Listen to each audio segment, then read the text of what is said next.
याच्यानंतर सांगोडे आपण जर उपस्थित असेल तर आपण तयारीला लागत आहे.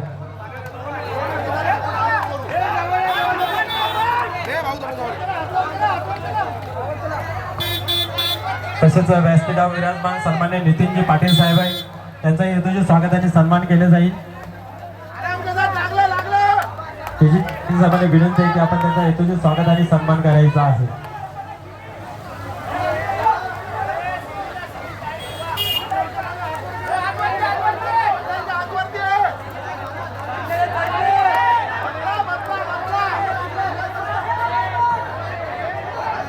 सन्माननीय संदीपजी सत्कार साहेब इथे उपस्थित आहेत, त्यांचे हेतूचे स्वागत आणि सन्मान इथे केले जाईल.